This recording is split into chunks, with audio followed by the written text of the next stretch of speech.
Giants win the pennant. The Giants win the pennant. It's the Bill Giants King. win the pennant. Hallelujah. It was just a game. Just a game. All right. Welcome on in, everybody, to the Hot Corner, where we team up every Sunday night. Giant Sports Talk Live, NorCal Sports Network. We thank you for being here. This should be a fun night. We'll be talking. It's going to be, might even get a little controversial here. There's Hollywood squares here.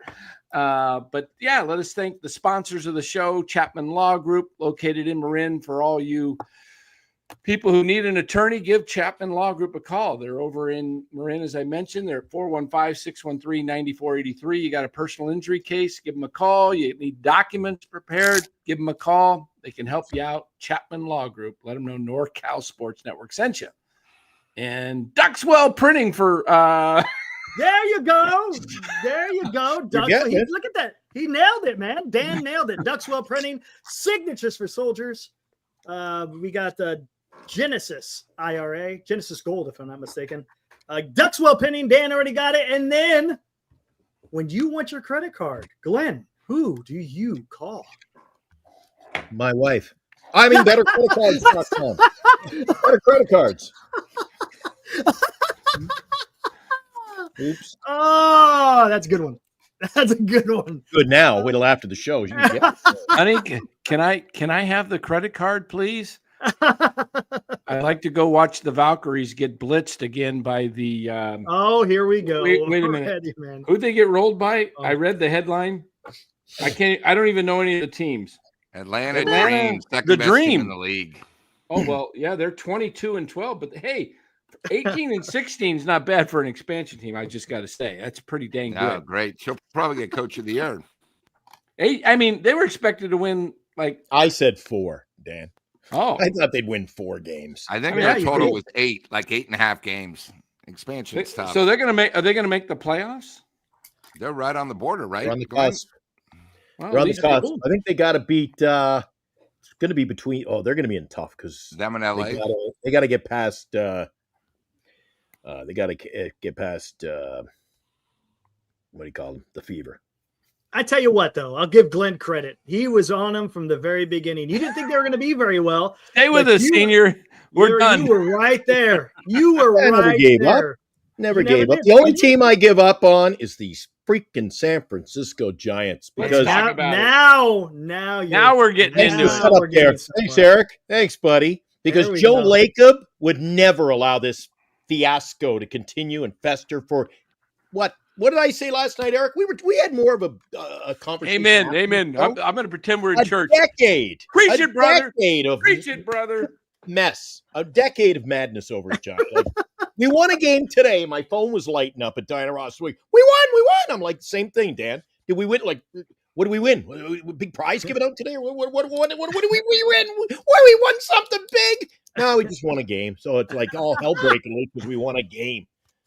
Hey, I know. It's like people have been wanting that win for a while. Look, when you lose 15 of 16 at home, people lose their minds. How many wins the Giants got in the month of August? Oh God, couldn't even tell you. Let us count the ways. Not many. There can't be many. I'm sure. What are we today? August 17th? Well, it's probably less than 5. I would venture to guess. Sounds about right. Okay, here we go. We're looking at the schedule right now, and they won the 2, 3, 4, 5. Today was number 6. Hey, 6 and 11. Thank God for the road games. That's all I can say. Yeah, ain't that the damn truth? There's no home field advantage in this ball club. Speaking of which, Lou and Dan getting ready to go down to San Diego, right? What day are you guys heading down? Great ball. Lou will be there Wednesday night, getting the everything set up for the big. Oh, so he's the Advon team, right? Yeah. He's the Vanguard. Yeah, he's there. Lou is the Vanguard. He's there Wednesday night, getting everything set up and making sure that all the. Are you going to be? Like no snipers at no sniper shots, Lou, at the top of the stadium. No, Mark Graves and I will be pulling in Thursday morning, and my brother, and his buddy will be pulling in Thursday morning about the same time we land at the airport. And we'll head to the game, and then Friday and Saturday we'll be over at Del Mar, where there'll be some real action. The horses are on the track. Yeah, real action. Thursday when we planned this trip was supposed to be like a big deal, like the Giants were. Yeah, not so much now. Yeah. So, but not so this trip, Johnny, you might be right. He says this next trip could easily be 0-7. Could be. I think the Giants somehow will pull 2 wins out of this trip and go 2-5. I think they get beat 3 out of 4 in San Diego. They somehow win 1 in Milwaukee. But the way the Giants do things, they mess with your mind. Watch them go 5-2. And everybody will be like, disappointed, Dan.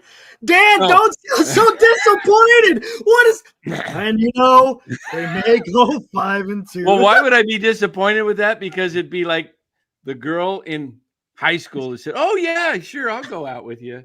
Yeah, just give me a call." Yeah, you PT. Okay. This is what the Giants do. They'll play with your mind, and then they'll get everybody all excited. They're in it. They're only 3.5 back, and then people will get all excited. And no, I mean, what is crazy though, Dan? With all this losing that the Giants have been doing, they're still only 5.5 behind. Is that weird? It's weird, right? Because the teams ahead of them aren't playing all that great either. That's the nature of it. Actually, the Mets ended up winning tonight back in Williamsport, Pennsylvania. Beautiful. Oh, so there's 6 games in. Yeah, so they're actually, guys, they're 6 behind the Mets. But keep this in mind. The Mets own the tiebreaker thanks to the sweep. Yeah, correct. So it's 7. They are 7 games behind the New York Mets. 7. Yeah. So keep this in mind. If the Giants were to win 86 games, they would have to go 26-12, and the Mets would go 20-19 to beat them by a game. And that ain't going to happen. That ain't going to happen. The Mets might go 20-19. Heck, the Mets might go 15 and 24. But the Giants going 24-12. But the Giants are not winning 26 games. They probably will be lucky, in my opinion, to win 20. Yeah. Yeah. Probably where it's at. Yeah. What'd you think of the game, though? What'd you think of the game? Well, I thought the game, I did a little 10-minute instant reaction. I thought the Giants played well today. Give them credit. They played well. Logan Webb pitched outstanding. Only 3 hits, like 87 strikeouts, some odd pitches, and 60 only 86 going 63 of them were strikes. I mean, unbelievable. 23 balls. I mean, I watch guys like Hayden Birdsong, 23 balls in an inning. Right. I'm serious. No, excellent game from Webb. A catch that I don't know if it was a catch by Lee for the ages because he kind of muffed it, but the way he recovered was crazy. One of the craziest catches you'll ever see on a baseball diamond. Never seen it. Catch it. Jung-Hoo Lee. Someone said that in Marty. Jung-Hoo Lee. Yeah. I've never seen that before where you're bobbling it. It's going all over the place like a ping pong. And there he goes. Catches it between his legs. Pretty crazy. And then the other part was Gilbert hitting, and Dom Smith coming through again with the first runs of the game.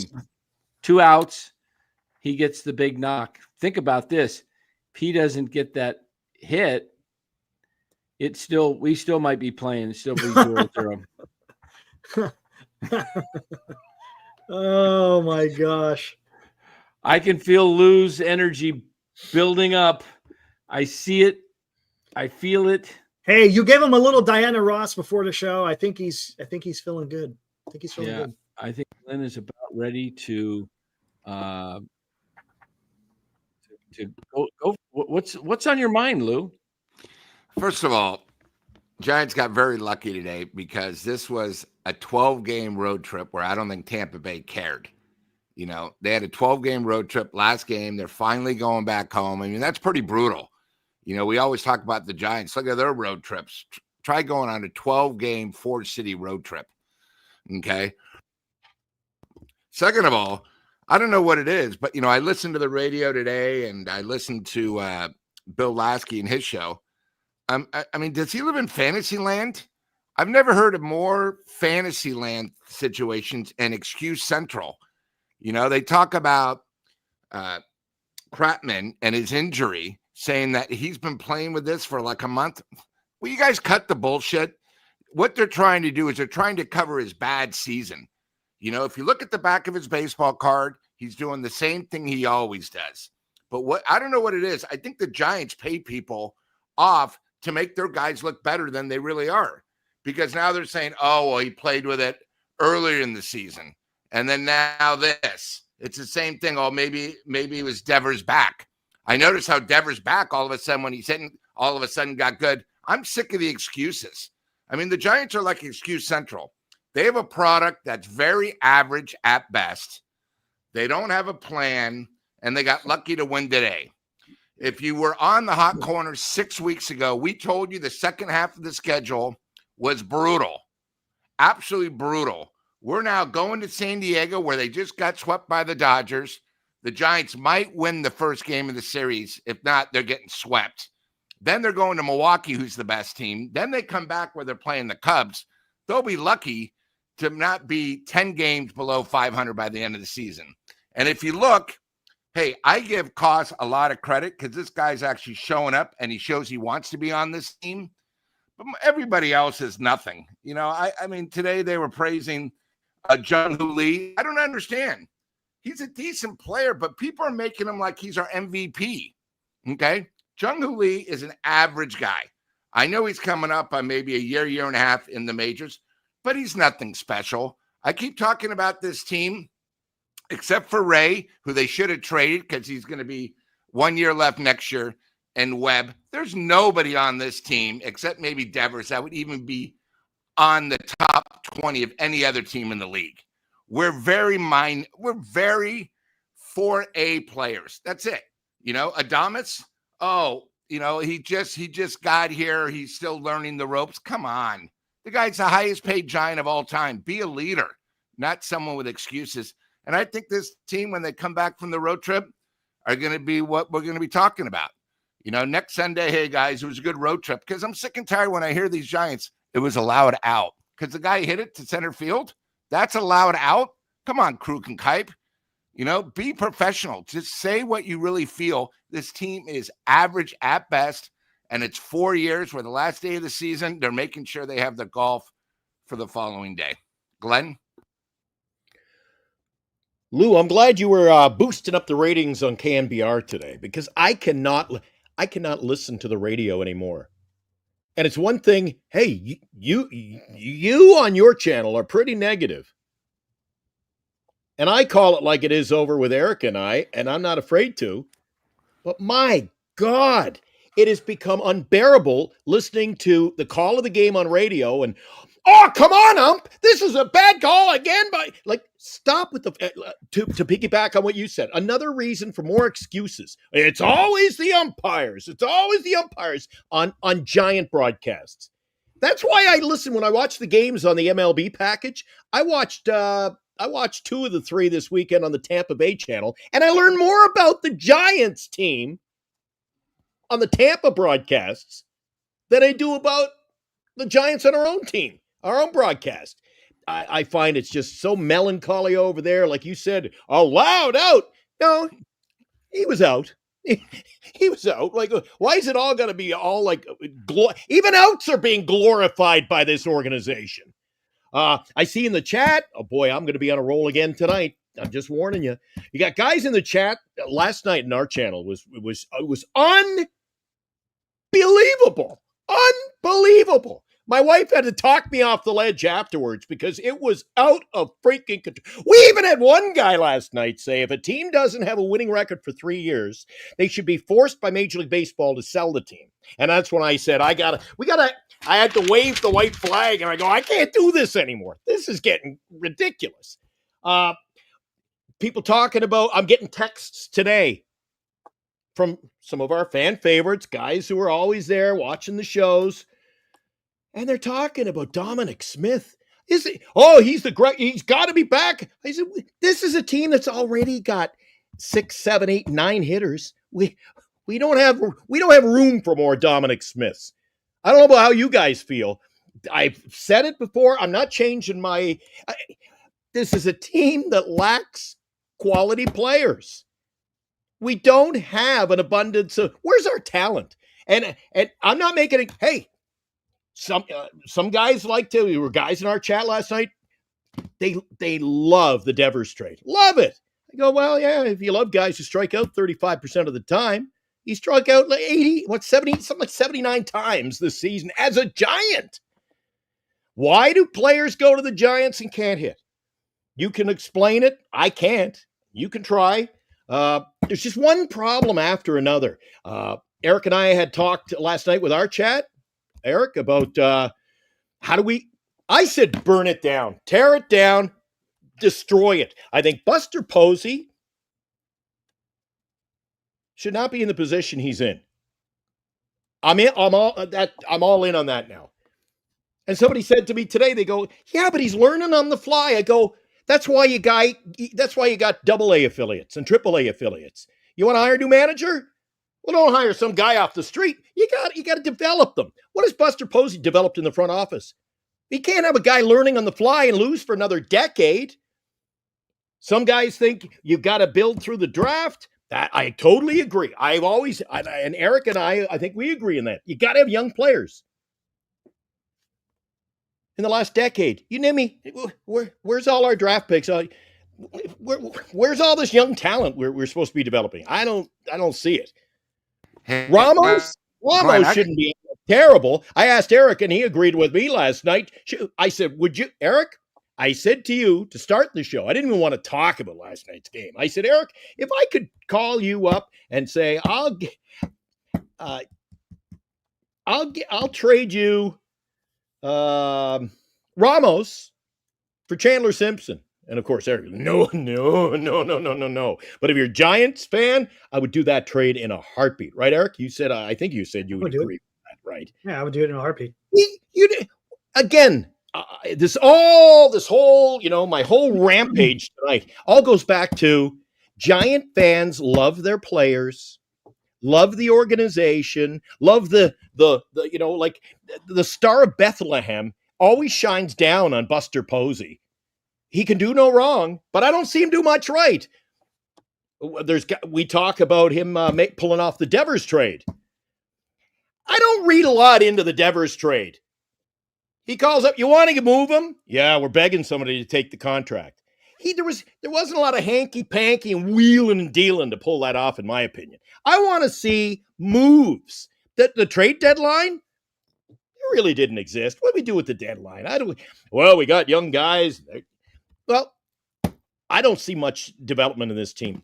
This team should be better this year than it was last year, but we're not. Why?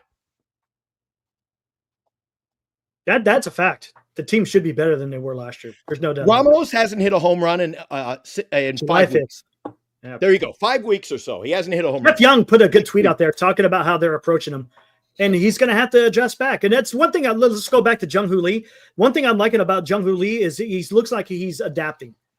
The league adapted to him, and now he's adapting back. So you've got to be able to do that in the big leagues, because if you don't, you're going to get eaten up alive. So I like what Jung-Hoo Lee has been doing lately as far as with the bat, because there for a long time he wasn't doing anything. As far as the game is concerned, Dan, you kind of alluded to it already. How about that Christian Koss kid?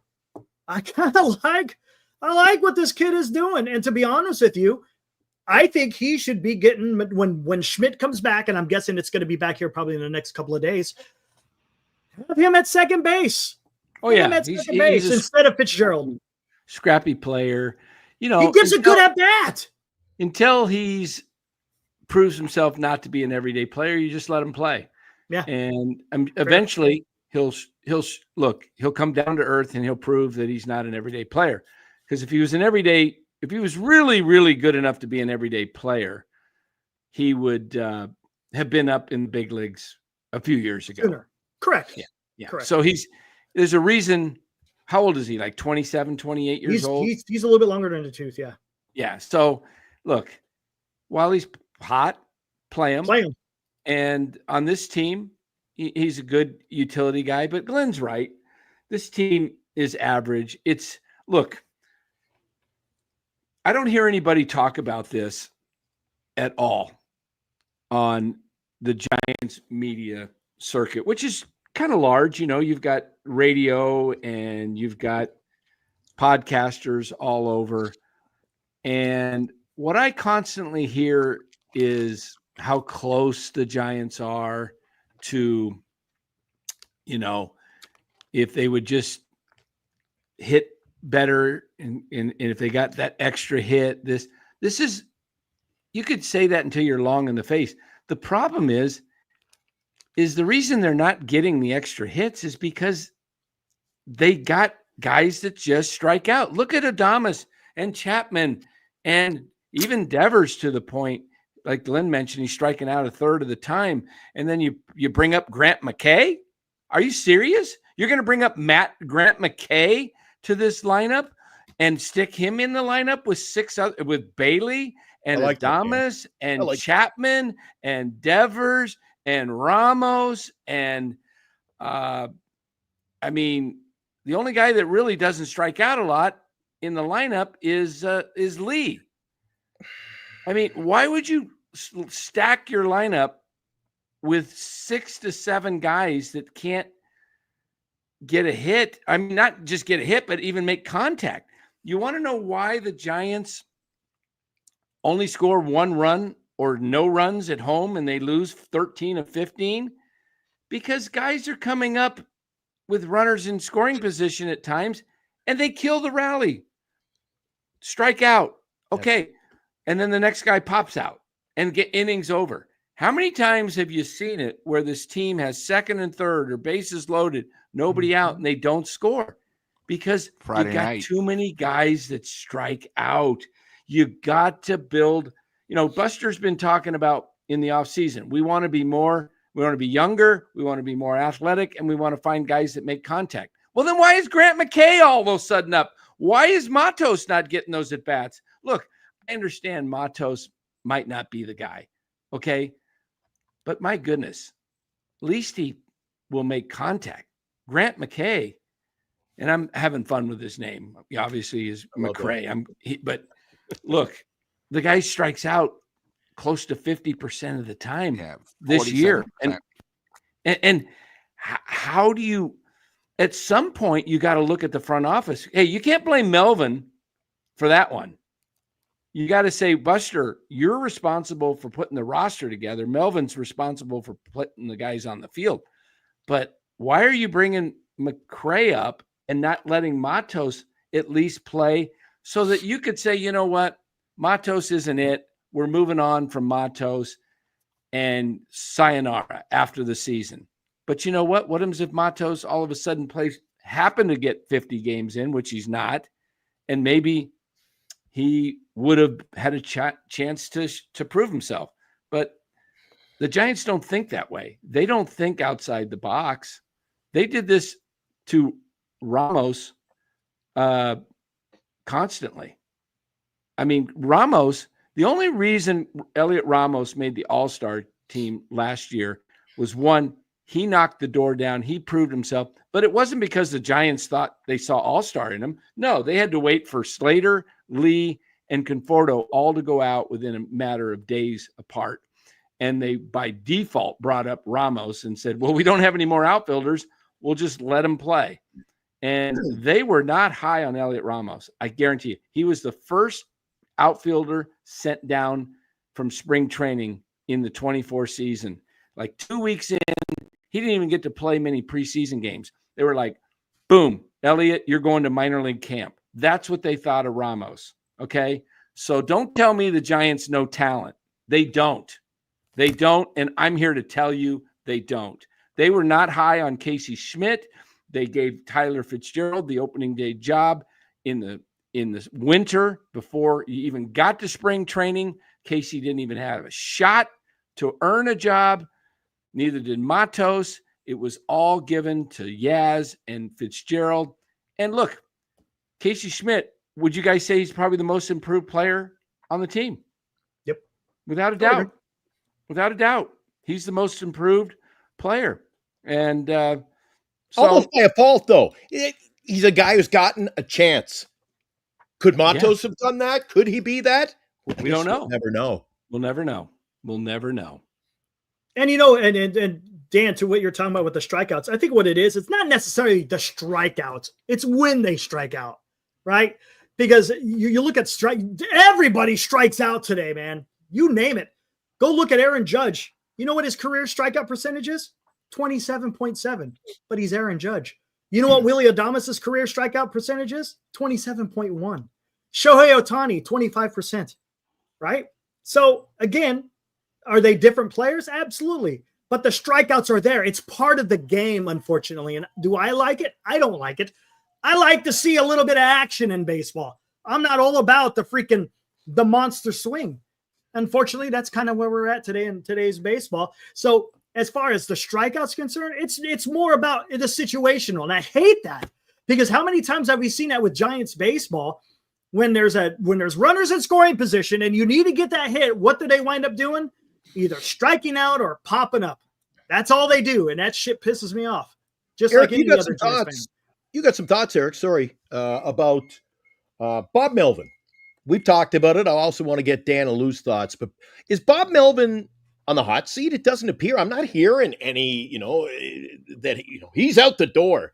I mean, should this guy have been gone already? And why was Buster Posey in the midst of a bad run, a bad Giants run, give him the old pat on the back and I got to be there for my manager. No, you fire the guy. You fire the guy. This team should be doing better. If everybody's, according to our chats, this team is underachieving. And who do you got to blame that on? I wouldn't be surprised if he, and Eric, he's gone. You have said, and I kind of agree, it's a no-brainer. Eric has said on our show that the manager's not out there laying down bunts, throwing you got to put it on the player. I agree, but he's got to go. He should have been gone already. The guy is asleep at the wheel, literally, in that dugout. And I think any other organization would have already made this move. And to be honest with you, no, well, see, that's the thing. And Buster Posey, that's not in his DNA.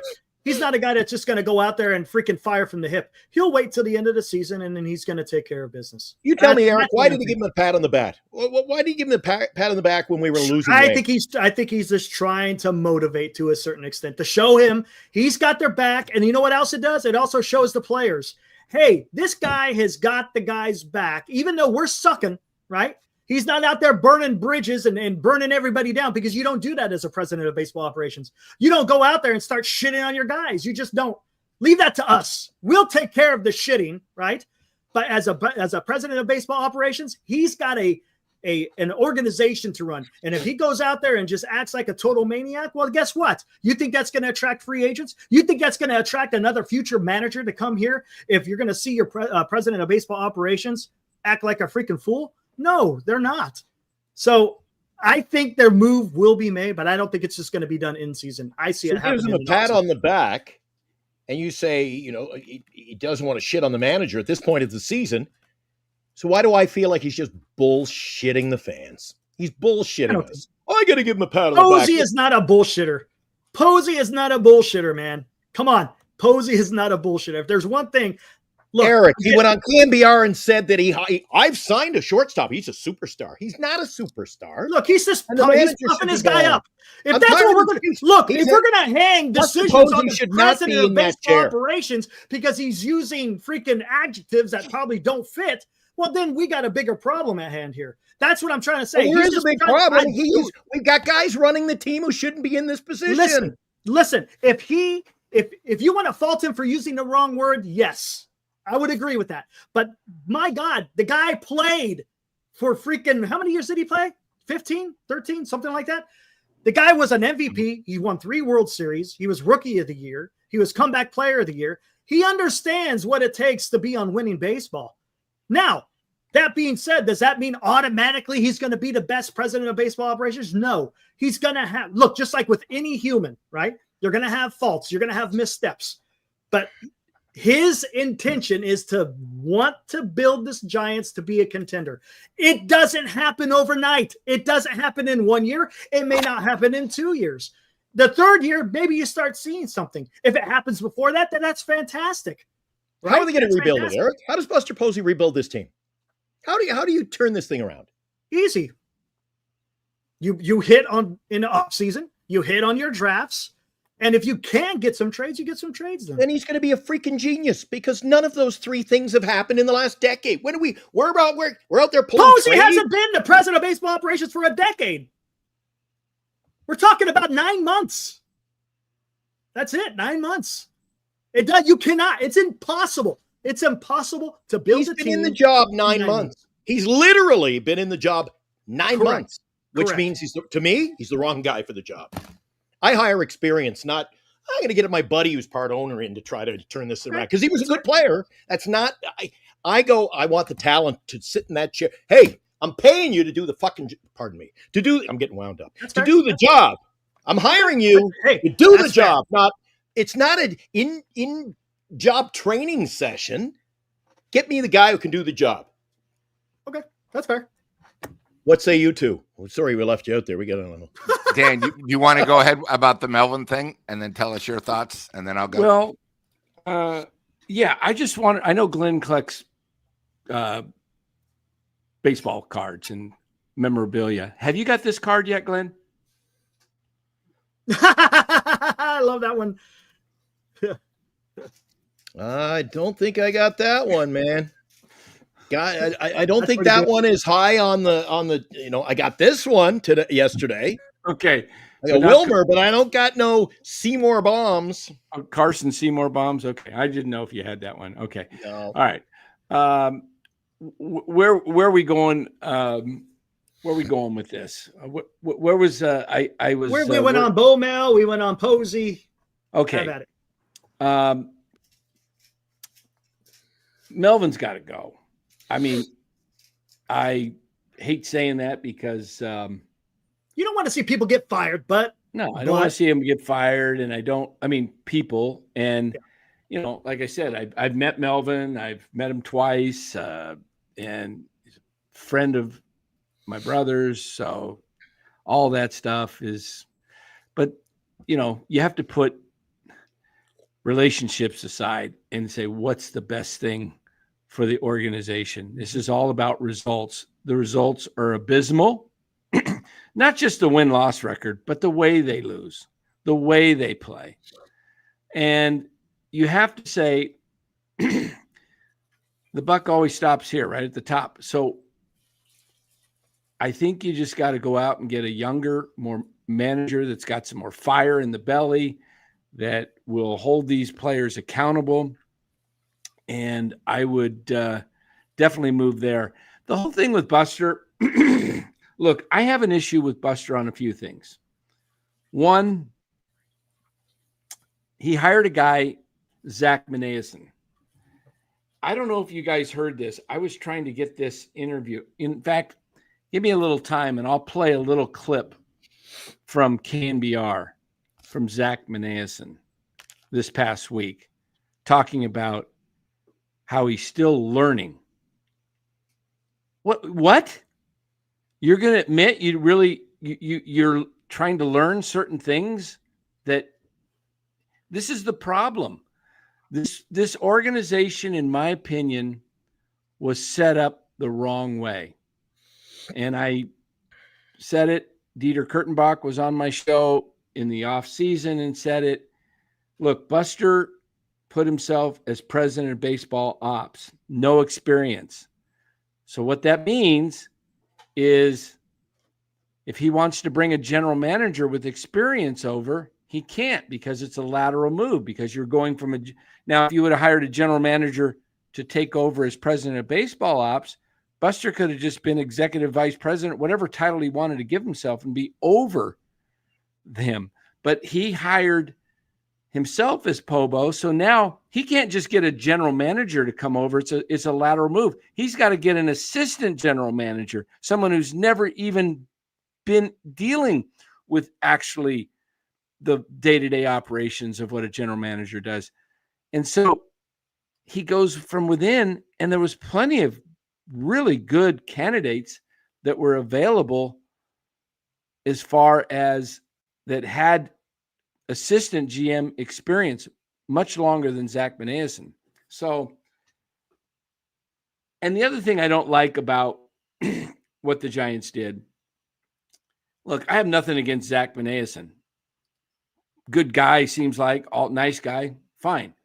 But he's part of the Farhan regime. When you clean house, don't you just get rid of everybody generally that has anything to do with Farhan? Why would you keep Farhan's second-hand man, his right-hand man that he hired? Makes no sense to me. It's like you should have just brought somebody in fresh and new. Now you've got the stench, in my opinion, of Farhan still hanging around, because that guy was around next to Farhan for 6 years. You don't think that Farhan rubbed off on this guy? Farhan was a complete disaster. Here's a question, something that we've talked about in the past. You think it's possible, even though Benayasin was with the organization, and again, I don't know, I don't pretend to know. Do you think maybe Farhan wasn't even listening to what Benayasin even had to say, and Farhan just did whatever the hell he wanted to do? But you had to have a guy there to yeah, I'll hear you. Doesn't mean I'm going to take your advice. No, I don't. What do you think? You think he leaned on Benayasin for his moves? Oh yeah. I think Benayasin made a lot of those little Mickey Mouse deals that they were doing. I mean, I don't see, because we haven't seen it under the Buster Posey regime. We haven't seen those freaking 70 roster moves within the first 6 months of the first 5 months of the damn season. Yeah. I mean, Farhan is definitely pulling the trigger. Come on, yeah, right. I mean, look where we are compared to where we were, right? Right. Come on. I mean, do you want Papirski? Do you want Haniger? Do you want La Stella? Do you want Dixon Machado? Thank you. Do you want Stripling? Do you want DeSclafani? Come on. It could be a lot worse. Could be a lot worse. Yes. It's unfortunately, yeah, and everyone understands here on this panel. With baseball, it takes forever for you to build up a team. It just does. Let's see what happens. Look, after another year of Posey, and if it's still pretty damn awful, well, then we got some validity in saying, well, looks like Buster Posey isn't the guy. That's the only reason why I said last night, and I went on about it pretty strong, and you guys touched on it, Dan. I don't understand why, if they were going to bring in Buster, and that was their man, that it appears that he was their guy. Why is this? Maybe let me ask you this. Why does this team refuse to rebuild? They're chasing their tail for everything over and over and over. And they do it in season. I said to Eric last week, I'm tired of this. It's driving me freaking insane. Coming on the show every night and talking about the same stuff. And this organization says, Dan, you went 3 for 4 and drove in 3 runs. Not a bad night. So you're going to bat leadoff. I say they treat it like Little League. They're chasing this analytic crap, and just because you had a good game last night, well, you batted 8th, but how about we bat him 2nd because he had a good game last night? I feel like that's just chasing your tail. You're like a dog. That was Farhan. Farhan did that. They're still doing it. Get me a manager. They should have cleaned house. They've come out and they said that they're not focusing on it. I heard it straight from Juan Wotus. He said they don't focus on analytics as the foundation. They use it as a tool. I heard it straight from Juan Wotus. Well, I'd throw that tool in the woodshed and get rid of it because it's still there. It still lingers. They're still doing it. Hey, I want to ask you guys' opinion on this. Aaron from Bake That Dough clipped this video right here, and I want you to listen to it.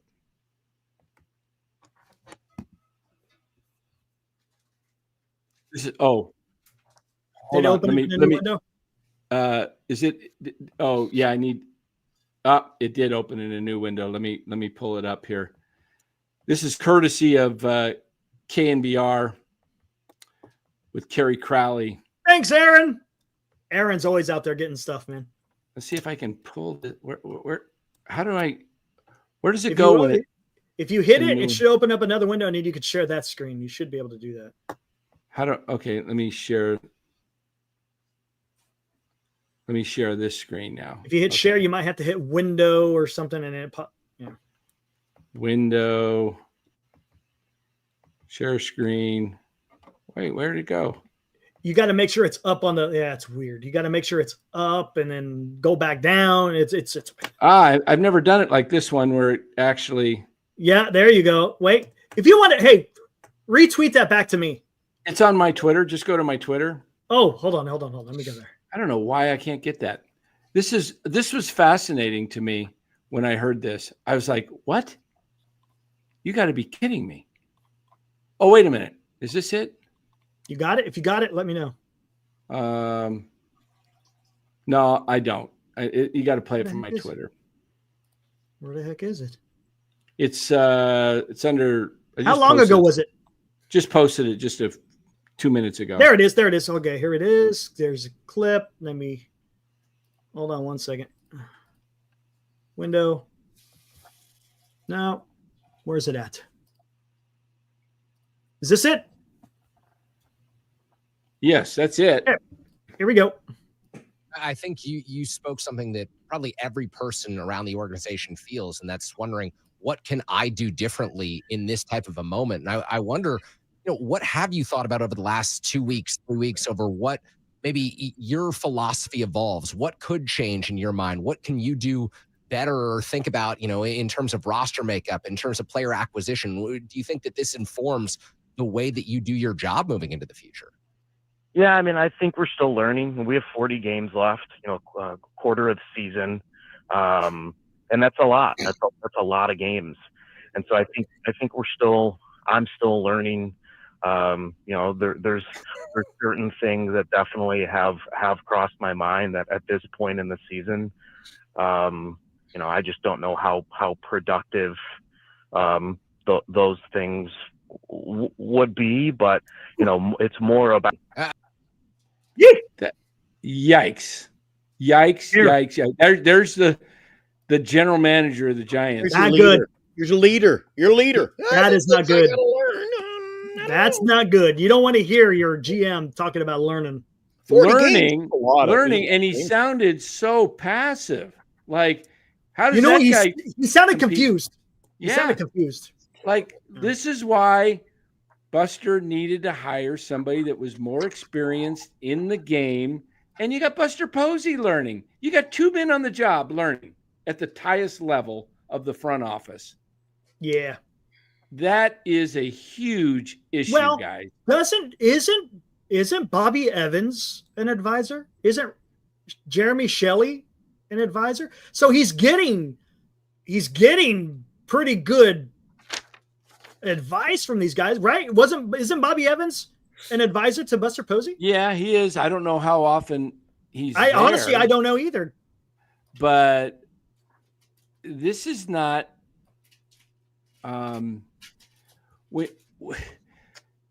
man, I don't know why they just didn't go with, to me, you're trying to bring back some nostalgia or, with Buster, and you're trying to bring back Matt Williams, and you're bringing back Pat Burrell. Why didn't you just bring somebody back like Ned Colletti to run the whole operation? Ned would have tightened the ship. I mean, you got to get guys that are no nonsense. Look, I love Buster. You guys know that. My dog's named Buster. All right.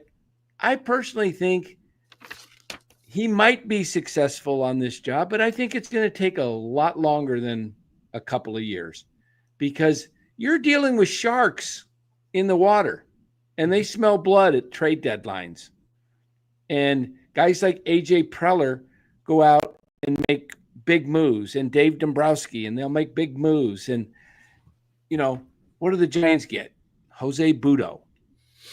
Drew Gilbert, he might be okay. And that Blade Tidwell. Tidwell. Okay. And then you got the Yankees, you got rid of Duvall at the very last minute, and you got rid of Yaz at the last minute, and you got a couple of, arms and stuff. But what are the odds of these guys being difference makers? Come on. Seriously. I don't think any one of these guys they traded for are going to be difference makers.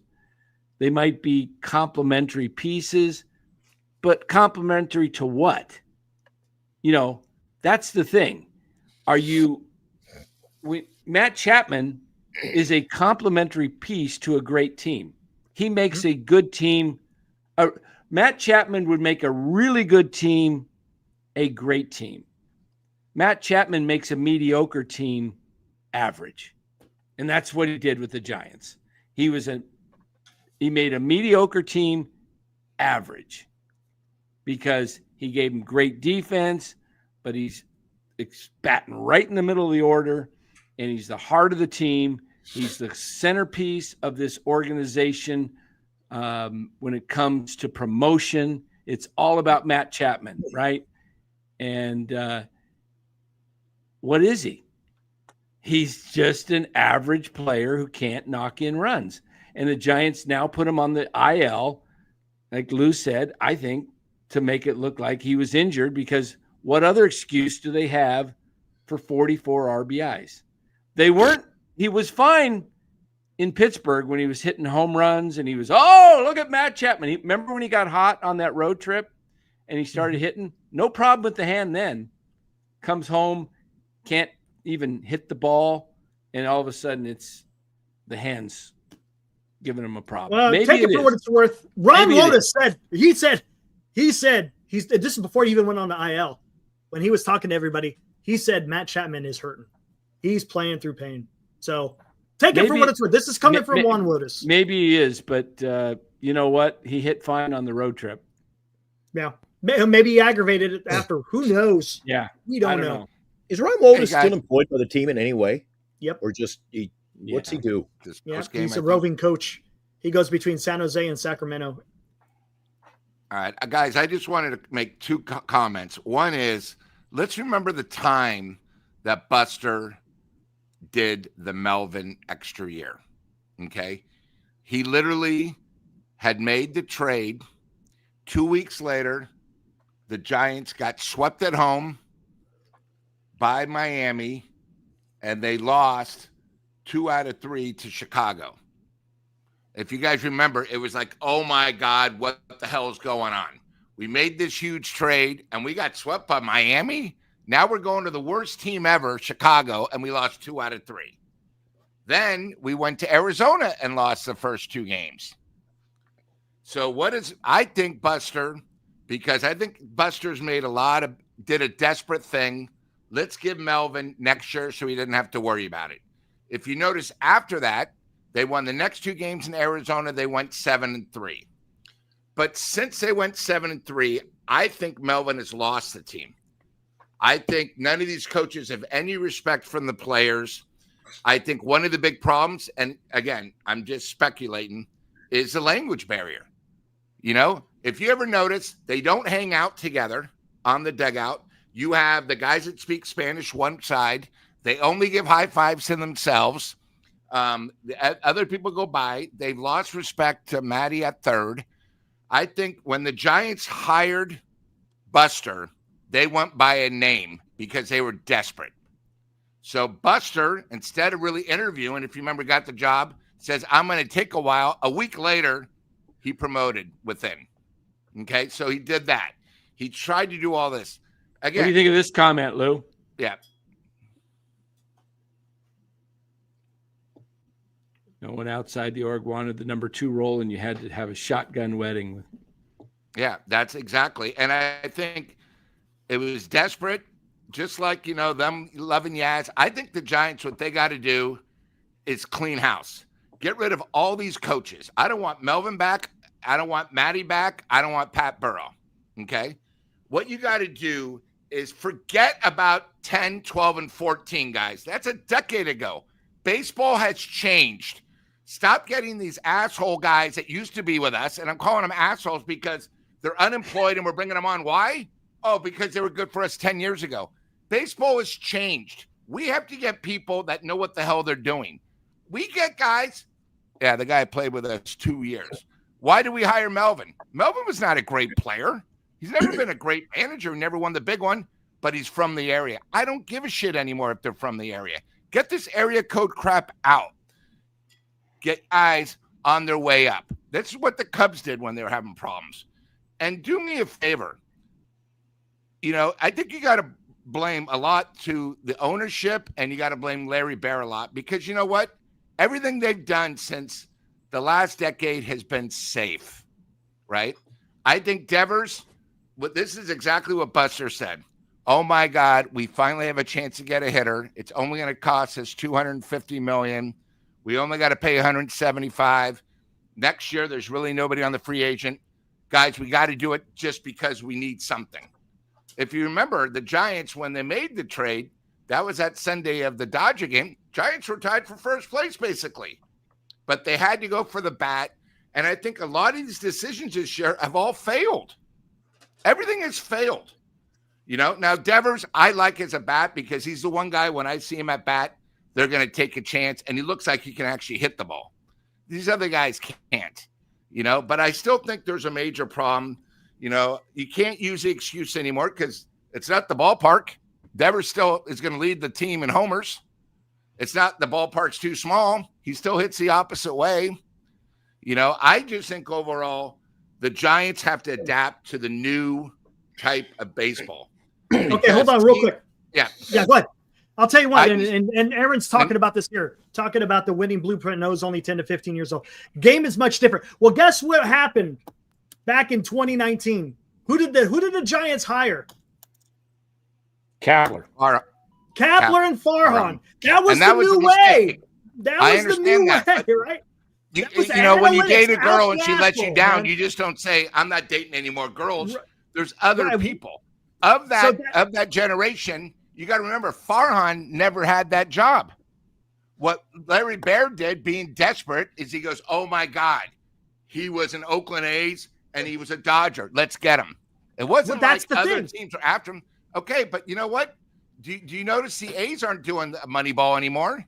They have new people in charge. They've adapted to the game. The Giants just have not adapted. Let me put it this way. In 2 years, who's got more exciting team right now? The Giants or the A's? Next year, who's got a better record? Who's got a better record? Who's got a better record? Who's more exciting to watch? Not over yet. But do you want to go watch 10 freaking runs come across because the A's pitching stinks? I want to watch the A's bat. Well, that's the thing. I get it. I understand. There's excitement about the lineup, but you got to be able to pitch too. You got to put together Giants an entire have two pitchers. We've had two pitchers all season, and I'll make Verlander a half. That's it. We're not going to win. Our bullpen's a disaster. And that's a disaster. Hey, Lou, everybody shits, including all of us, on Farhan. I think we're worse now with Buster in charge than we were with Farhan. I totally agree. What's the roster full of? What's the roster full of? Everybody, the roster. What was our biggest thing? What was our biggest thing, Eric? You said pitching. We put the starting pitching staff together. Who are our top pitchers? Mr. Oh my God, you can't trade them. Logan Webb and Robbie Ray. Who put them in place? Who did? Right. Not Webb. Farhan signed to a 5-year deal, and he got you Robbie Ray. Robbie Ray was a fantastic move. It wasn't like he didn't do anything. Fantastic move. That was because who did they get rid of? He got you your top. Get rid of Haniger to get freaking Robbie Ray. That was a fantastic. And what are they going to do with Robbie Ray? Next year's a big point. We brought this up when we had Larry Krueger on the show. He's got 1 year left. Are you going to want to sign him to a 4-year, $130 million deal or more? Do you want to sign a pitcher who's already had Tommy John, who's injured a lot, or they probably should have traded him because you knew you weren't going anywhere? What are you going to do next year? No, would you trade Logan Webb? Go down this road again. I was all over this. I would have traded both guys if you can get probably 5 guys, 3 that could maybe be in our future in the next 2 years. Absolutely. Because here's the other problem. Everybody's talking about Eldridge. Oh my God. Has anybody looked at his stats? The guy's he's a typical Giant. 22 homers, 100 strikeouts. He's batting like 236. We keep thinking Eldridge is going to come on board and be some stud. Okay. Let just Eldridge be Eldridge. He's a young guy. He might be good 3 or 4 years, but we can't wait 3 or 4 years for Eldridge to be good. With the team we have now, and again, I'm hoping, being a season ticket holder, that Buster can turn around, but he's also put us in sort of a bad situation now. He was responsible for Chapman. He was the one that said, we'll do a no trade clause. You're staying here. There was no other team. We thought we needed him. So you got to give him that. He got Adames, the biggest contract in Giants history. He traded the Devers thing, but he's got 7 more years of Devers, right? The only person really hasn't been responsible for it is Lee, but we still got him for another 4 years. So you got 4 main guys out of your starting 8, and then you really have Webb, and then you have Ray, and you're not sure these young guys. We never know if these young guys are going to, get better, or if maybe they're going to be like Harrison, they're on the border. Then we have all these other guys that are like 4A players. Kotz is great. Hey, I love him. Dominic Smith has been great for a month.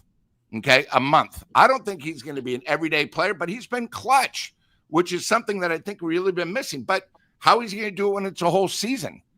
The Giants, every part of the second half of the season, we seem to melt down. It's either our pitching staff, our hitters. It's just a proven fact. And I think, if they're going to do something, they got to do something drastic. And Buster's got to say this, guys, I tried it your way for year 1. Now it's my way. And if he's got to trade some of these guys, he's got to forget about the fans because he's got a plan. And if he tells people, hey, guys, be patient, be patient, do this. Say they were to trade Ray in the offseason because they know they're not going to sign him for 4 years, right? Most people are going to say, oh, my God, we're down to 1 pitcher. Yeah, but if we get 2 or 3 guys back, right, then we got a future. Like right now, I'm not sure what our future is. We're just hoping Eldridge is good and that these guys actually hit next year. That's not a great plan, because right now we have a guy very brand new, president of operations. We have a GM that just admitted, I'm still learning on the job. So the 2 most critical parts of an organization to move forward are still learning. They're either learning how to fail or they're learning how to be successful. It's pretty tough to move forward on that. We got 38 more games. If the Giants are under 500, I think it's a disaster of a year. If they're not at least 5 games over, I think it's a horrible year. And I think it really reflects on our GM and Buster. I know what he inherited, but we might be worse than last year. So someone has to be blamed. And that's all I'm saying. And you can't continue to just sit on your hands. What is it about the Giants? They're always afraid to make. I thought they were going to do more. I thought they were going to do. Dan, your favorite line came in my mind when I was over in Chicago at trade deadline. Pick a lane. Pick a lane. Pick a lane. They still haven't picked the goddamn lane. No, they're buyers, actually sellers. You got rid of her. I can see some of I can see the reasoning behind some moves. But like Lou said, what the hell do we got coming in? You traded our closer. What do we get? Nothing. We got nothing. You got rid of our closer. Everybody was on. We got the greatest bullpen. Well, you just broke up the band. All right. We got no hitters. You never got us anything at the trade deadline.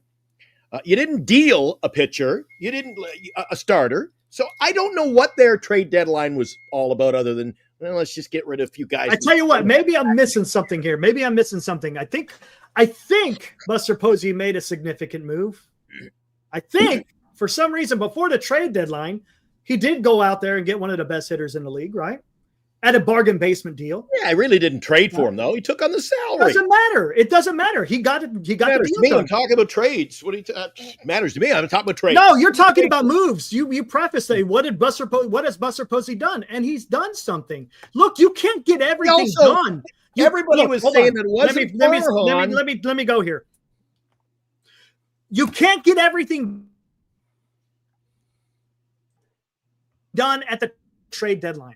You can't. And I've said this a million times. You have an amateur draft. You have the trade deadline. Not all your solutions are not fixed at the trade deadline.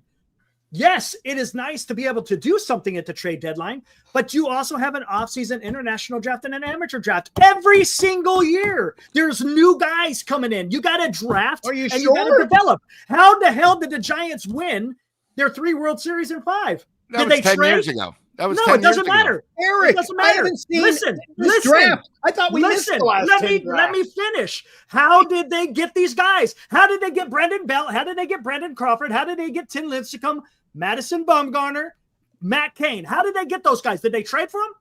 No, they tanked. So they tanked, had a lousy no. record, and they look at the picks. Buster was a number 4 overall pick. 5. Yeah, he was 5. But 5. And that's great. But you still all those guys were top 10 picks. Joey Bart was a number 2 pick. Where did he turn out? We don't know. You still have to draft and develop. And the Giants have done that. The problem and they can't is draft and they can't develop. So my question is how hold are they on, going to let me finish. Farhan has not done that at a high level. He is not at the comparable of Brian Sabian. Answer me this. In 2007 and 2008, how many people were calling for freaking Brian Sabian to be fired? How many people? There is a lot of people. As a matter of fact, I think there was a website out there that's talking about fire Brian Sabian, right? If I'm not mistaken, there was a lot of people in the Bay Area who wanted Brian Sabian gone. But what happened? He drafted, he developed, and next thing you know, they had World Series. And I'm not going back to the heyday. I'm talking about they were able to draft and develop.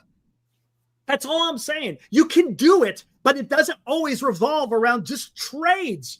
There's other ways to improve your club rather than waiting on one day in the summer.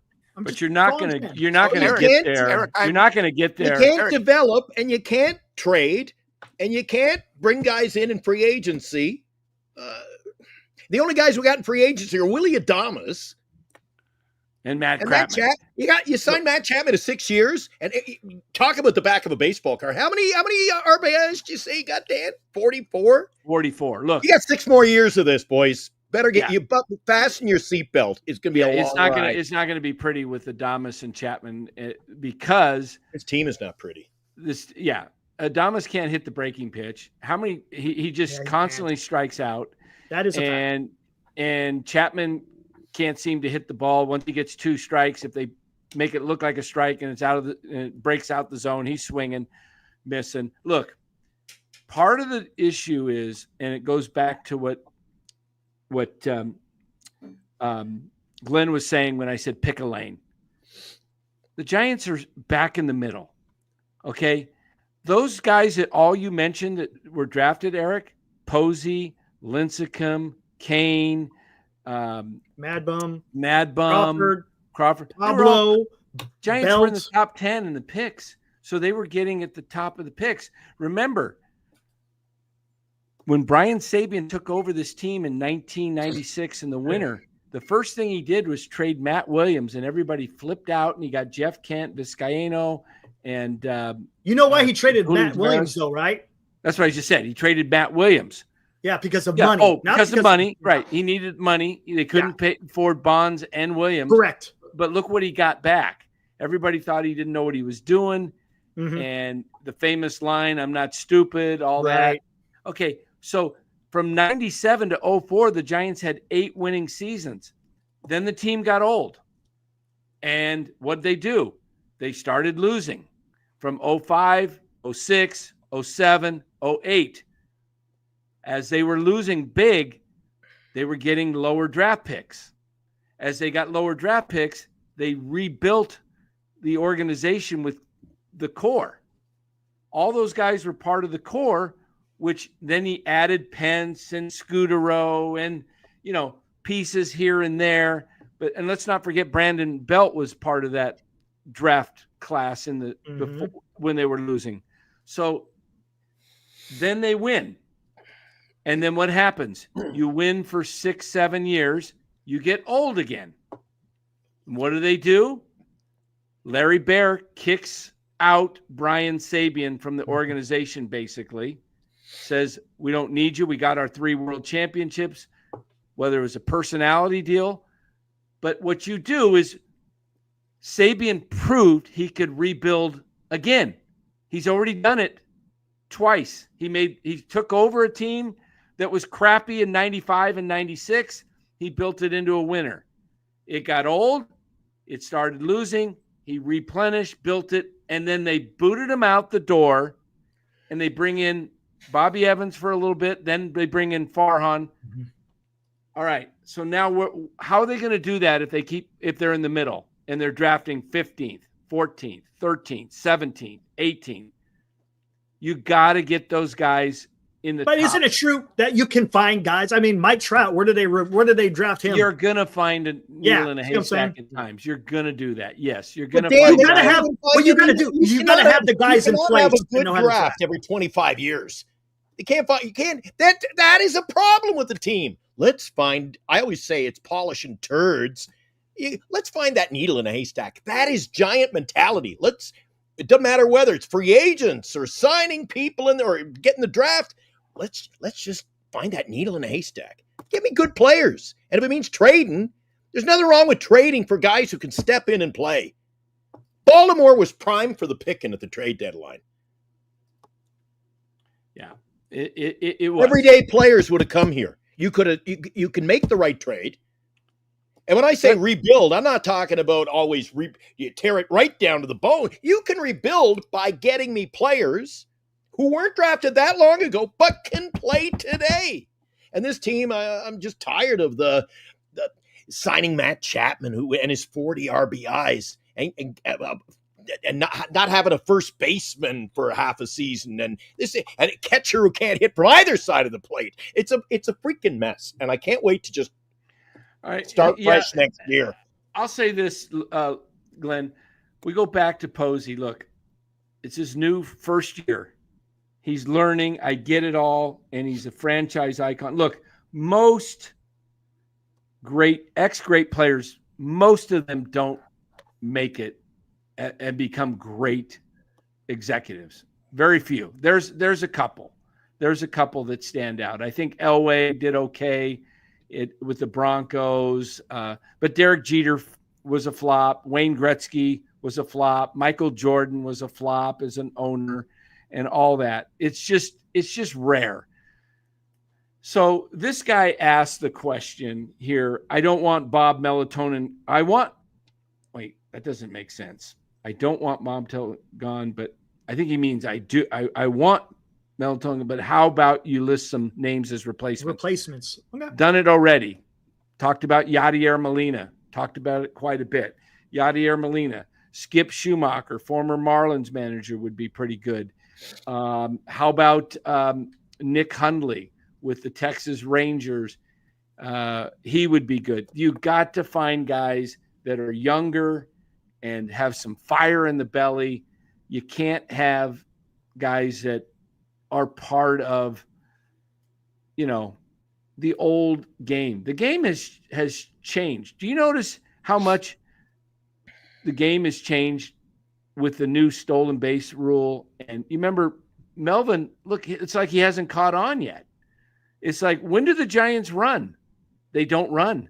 Even Juan Soto has over 20 stolen bases for the Mets this year. I mean, Juan Soto, in July, 3 attempts as a team, not per person, 3 attempts total. The game has changed. It's a game of more athleticism, speed. Look, the Giants won 3 World Series, obviously with great pitching, solid defense, but they didn't have any superstar athletic players back then. The game wasn't that way. There wasn't a ton of running back then. There used to be running in the 80s. Remember with the Cardinals with Willie McGee and Vince Coleman and a couple of, Tommy Herr and they just were a track meet, St. Louis. But that was when you were allowed to just throw over to first base like 20 times and nobody booed back then. Nobody booed when you throw over one time to first base with a maximum of 2 and people lose it. Mm-hmm. It's like, when have we been Dan, the Cardinals used their stadium to their advantage because you remember they had the carpet. They still had the AstroTurf there. So all they would do is Wasn't Tommy Herr the MVP, batted second? All you would do is hit the ball on the carpet, and it would go up, and you get a base hit. Then they would run. They would make the teams say, oh, my God, we're on defense against the Cardinals. We better be ready, because before you know it, they were down 3-0. And then they had 2 stud pitchers, like with John Tudor in them, and then they had a great closer. The problem with the Giants is we're so desperate. We just get moves. We keep talking about the ballpark. We still haven't really got players to adapt to the ballpark. We use the excuse, oh, the ballpark doesn't fit the players. But it's all ballpark. When Hump Baby Roger Craig took over, he says, guys, we're going to make the ballpark our advantage. We're going to make everybody hate coming to Candlestick. We're going to make sure we have night games. We're going to do the quad to Candlestick. We want it to be our advantage. And they kicked ass, took names, and they changed the mechanism. Instead of us always saying the ballpark isn't right, let's get players to make it our advantage. Let us, with our pitchers, make it, instead of always hearing our guys getting oracled, how about the other team saying, shit, I hit the shit out of that. We got oracled. We got to start. Lou, isn't that a case of you need an organization that knows what the hell they're doing, though?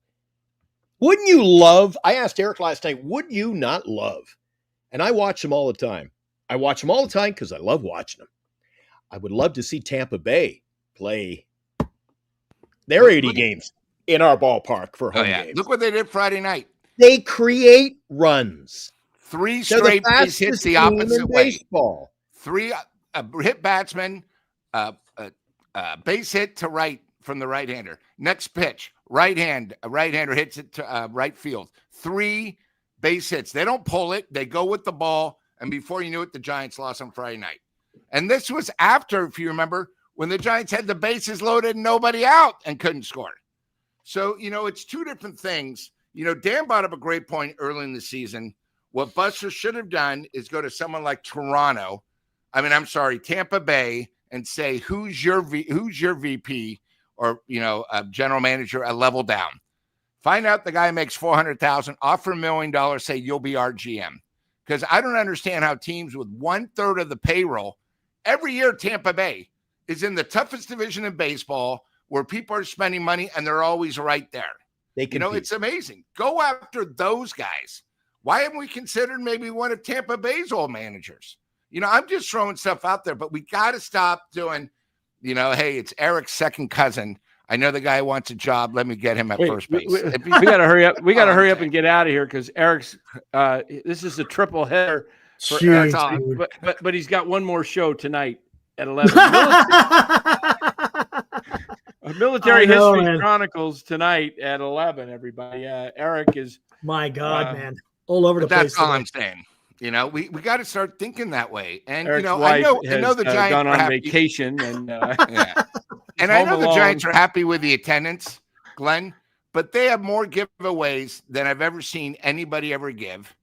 They have 4 different sets of tickets where tickets are $8 each. And the other thing is, they might sell a lot. And they say there's 34,000, but there's not 34,000 there.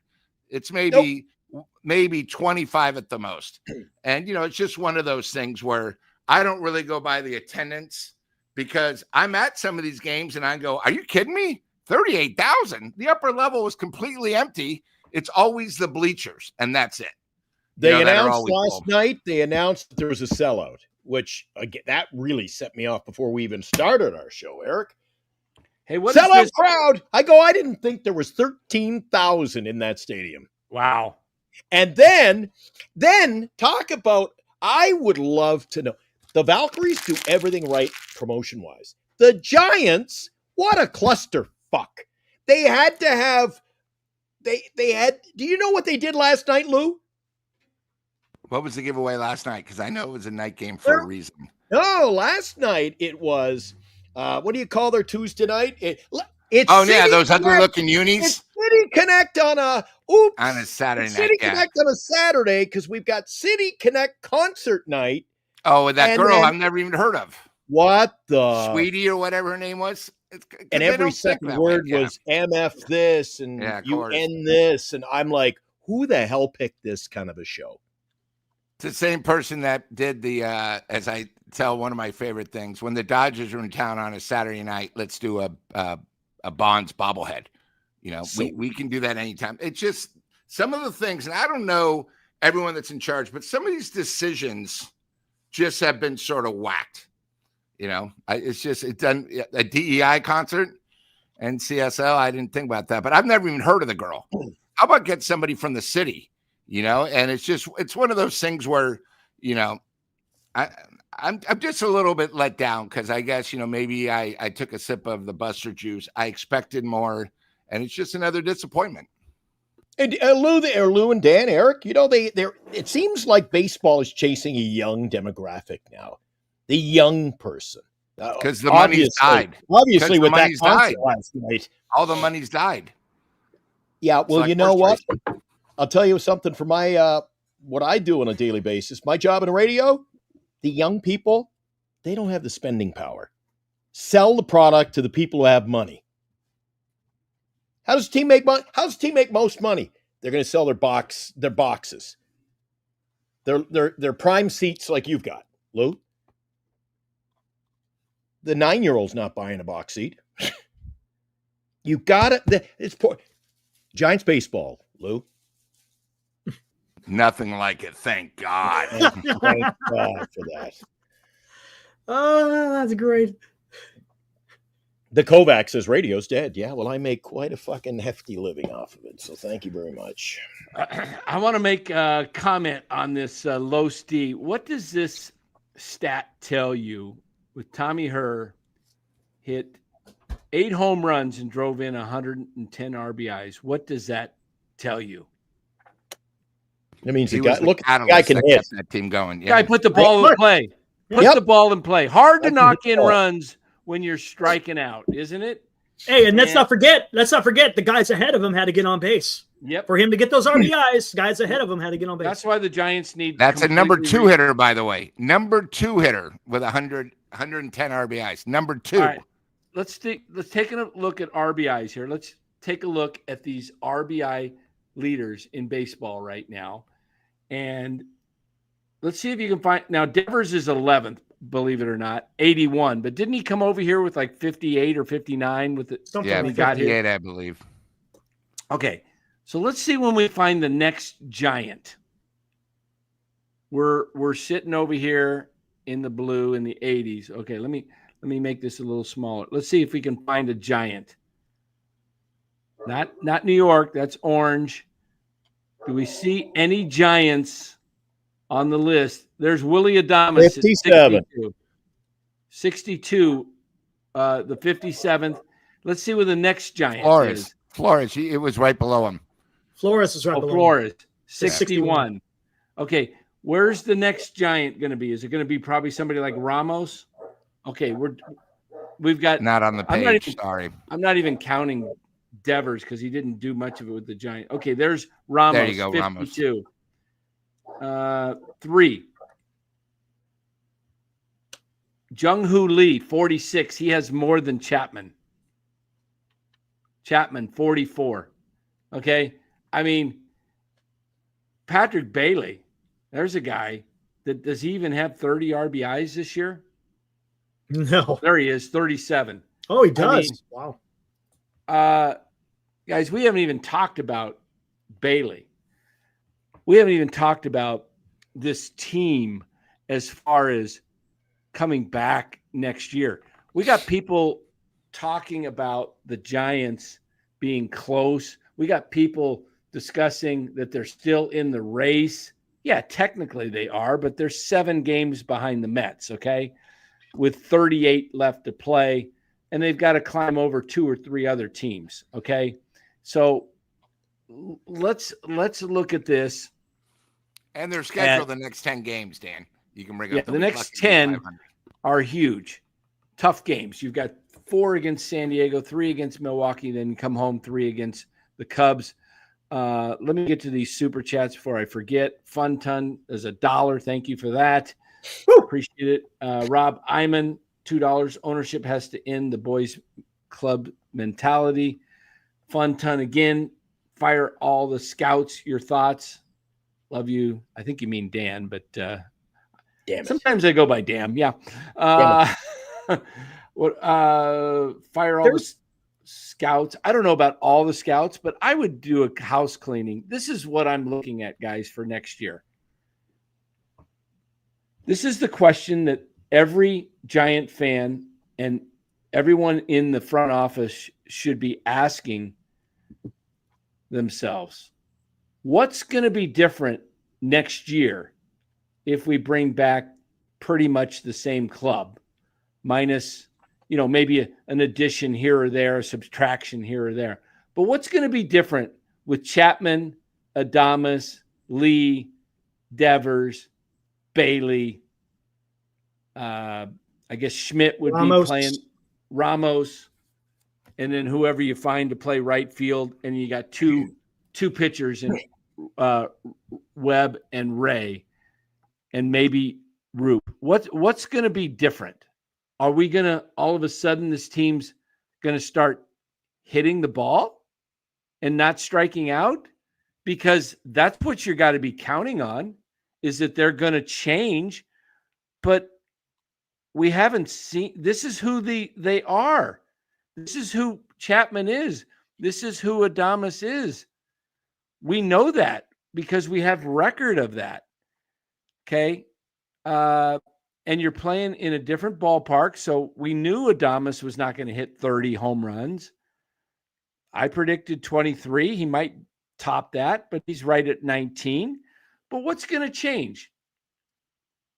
And what do you got to trade to make yourselves better? And I'm asking this as a question to the panel. What do you guys think the Giants can do to be better next year?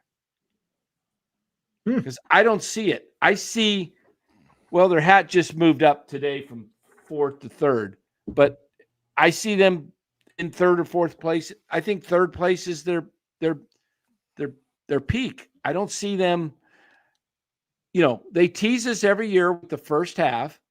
Why? Because arms aren't tired.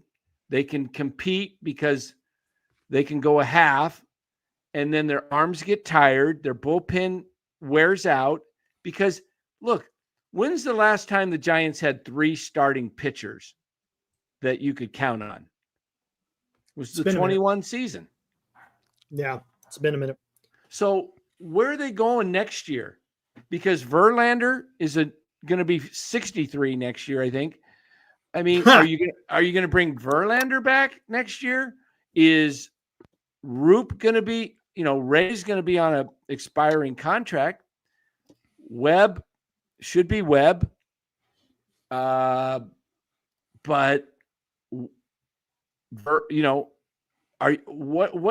what are you counting on for this team to be a playoff team next year? Because that's what, if they're not going to rebuild, tear it down and rebuild, if they're going to go with what they've got, these vets, then you've got to be making the playoffs or you're screwed. Going to be interesting. I don't know. I'm asking you guys, what do you think could be different?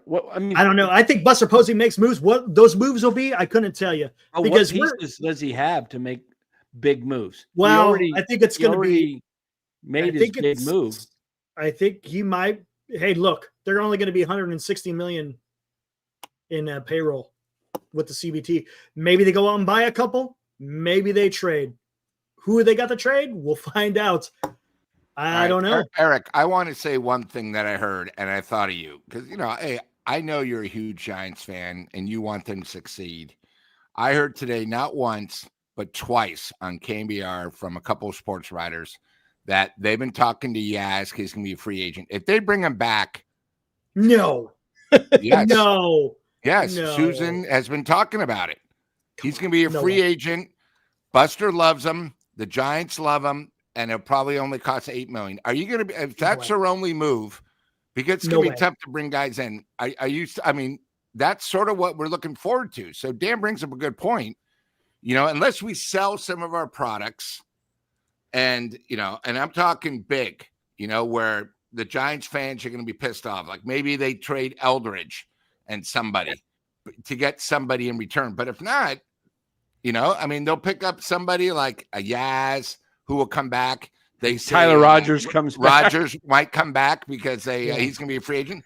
I mean, it's like, are you kidding me? Is that the best we are? Remember, we're the San Francisco Giants, the 5th best. We're not someone like, you know, the White Sox, you know, who maybe is 5 years away, but they have a plan. You know, Colorado, who doesn't really care.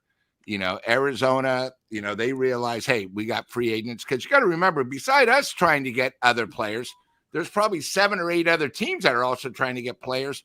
And the free agency class is very, very small this year. You take Tucker out. The only guy I actually think is decent is the guy from San Diego, you know, who I would love to get because he makes Luis. He's the only guy because he makes contacts and he can play second base. And then you sort of take care of a leadoff hitter in second. You got Bichette out there too. Yeah, but I think, you know, Giants won't, you know, I think he'll probably get outbid. But, you know, I'm just saying it's rough. And, you know, I feel bad because it's off season. We'll see it, but, you know, don't expect too much. But if they bring back Yaz, I'm going to be like, are you kidding me? So I just wanted to bring that up. I know you got excited about that. Dan brought it up the other day and he got excited too. No, that ain't happening. No way. All right. Hey, Dan, I don't know about you guys. I got to get going. It was a long day. I am ready to head on out. Absolutely. Yeah. I just think, guys, that this is a woohoo. I see this without some really bold, like when I say bold, I mean like having some balls to make some real change. I see this franchise struggling until this crop that is in the A ball right now can move on up, and some of them are moving up to AA. That's at least what, 3 years? At least. Yeah. I think because I see no pitching on the horizon right now. You can't get through with 4 or 5 pitchers. Okay. I mean, if you're going to rely on Mason Black and Keaton Wynn and Tristan Beck as your backup starters when your other starters like Birdsong and Roop and Verlander can't do it, then you're in mess. You're in a mess. Okay. I mean, you look at the Phillies, for example. I mean, they're screwed right now. I mean, they lost their ace. They lost their ace maybe for the whole season. Yeah. They lost Zach Wheeler, but they still have other pitching. They have Sanchez. They have Ranger Suarez. They got Aaron Nola back today. He sucked today, by the way. He did today. Yeah. But they got Andrew Painter down on the farm, who's a top 7 prospect in all of baseball. I think he's the 7th ranked prospect. So they've had pitching, and that's why they're in first place. You know, you look at teams that, I mean, the only reason the Mets are competing, their pitching sucks, but they have a great lineup. Yeah.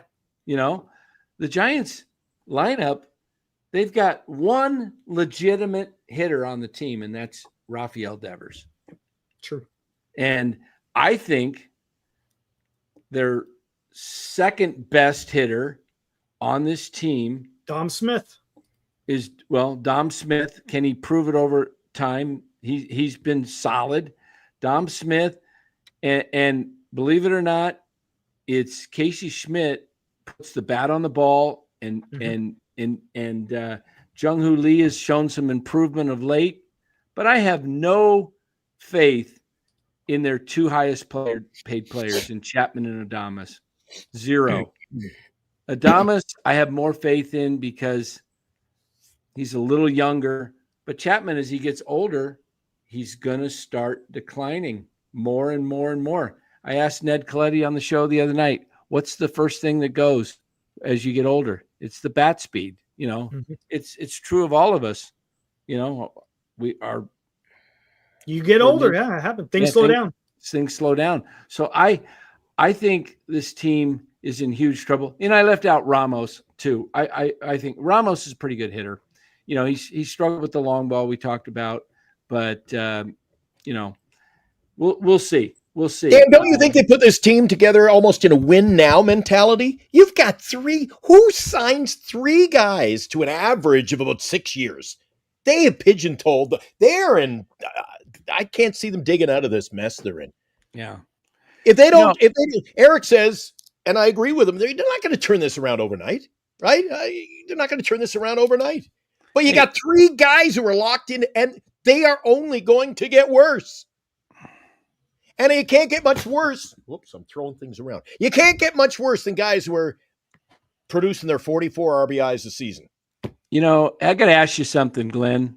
I've taken a lot of, S tonight and every night on my show from a guy named Schmidt.